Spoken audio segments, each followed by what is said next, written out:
রাঙ্গামাটি রাজবন বিহারের আজীবন অধ্যক্ষ পরম পূজনীয় সাধনানন্দ মহাথেরো তথা বনভান্তের অন্যতম প্রিয় শিষ্য বর্তমান বৌদ্ধ সমাজ গগননের উজ্জ্বল নক্ষত্র, যাহার ধর্মকথা শুনে বৌদ্ধ জাতি পুলকিত রাঙ্গামাটি রাজবন বিহারের আবাসিক শ্রদ্ধাভাজন মেত্তবংশ ভান্তে মহোদয়কে উক্ত 7 নভেম্বর আদাচ্য জিনানন্দ বিহার কর্তৃক আয়োজিত শুভ কঠিন চিবরদান উৎসবের আমন্ত্রণ জানাতে আদাচ্য জিনানন্দ বিহার অধ্যক্ষ শ্রদ্ধেয় রাহুল রত্ন ভান্তে মহোদয় সহ গ্রামের যুবকরা গত 1 অক্টোবর রাঙ্গামাটি রাজবন বিহারের সারিপুত্র ভবনে পূজনীয় ভান্তের সাথে কুশল বিনিময় করেন এবং পূজনীয় মেত্তাবংশ মহাথেরো মহোদয় আনন্দের সহিত এই শুভ আমন্ত্রণ গ্রহণ করেন।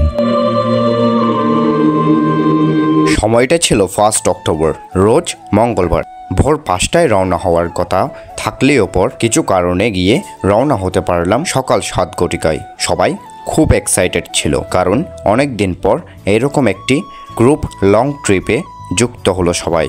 আর আমিও খুব আনন্দিত ছিলাম, কারণ প্রথমবার আমি শ্রদ্ধেয় গুরু মেত্তাবংশ ভান্তে মহোদয়ের শরণাপন্ন হব। আমাদের যাত্রা শুরু হওয়ার আগেই আমরা আমাদের সকল প্রকার প্রয়োজনীয় খাবার সামগ্রী প্যাকেজিং করা শেষে গাড়িতে নিয়ে নিয়েছি। দেখতে দেখতে সময় গণিয়ে এলো, আমরা এসে পৌঁছালাম আমাদের প্রিয় চট্টগ্রামে। দেখতে দেখতে অনেক পথ অতিক্রম করার পর দেখতে পেলাম সেই অপরূপ সুন্দর আঁকাবাঁকা পার্বত্য রাঙ্গামাটি সড়ক। আরও মুগ্ধ হই আশেপাশে পাহাড় দেখে। কি অপরূপ দৃশ্য, যা ক্যামেরায় হয়তো 10% দেখা যাচ্ছে। অনেক দুর্ঘটনার প্রবণ সড়ক এই পার্বত্য রাঙ্গামাটি সড়ক।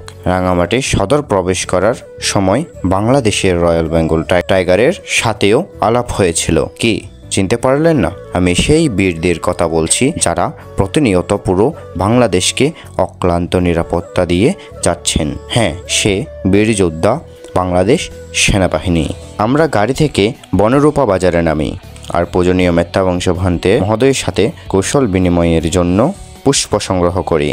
তো দেখতে দেখতে সময় যখন লাঞ্চ টাইম হয়ে গেল, আমরা ঢুকে পড়ি ঝুলন্ত ব্রিজ দেখতে।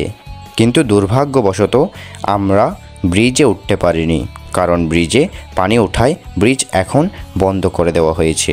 আর ওই স্থানেই আমরা শৃঙ্খলা বজায় রেখে দুপুরের খাবার খাওয়া সম্পন্ন করি।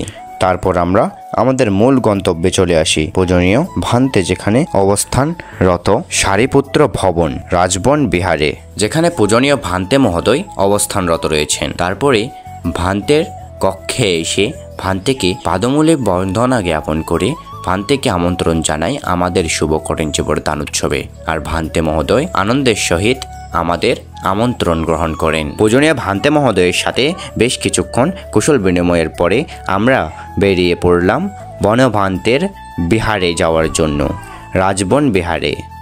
আসার আগে আমরা পুল ওয়েল পার্কেও প্রবেশ করেছিলাম, যেখানে খুব সুন্দর ও মনোরম দৃশ্য দেখা যায়। সেখানেও একটি ঝুলন্ত ব্রিজ আছে।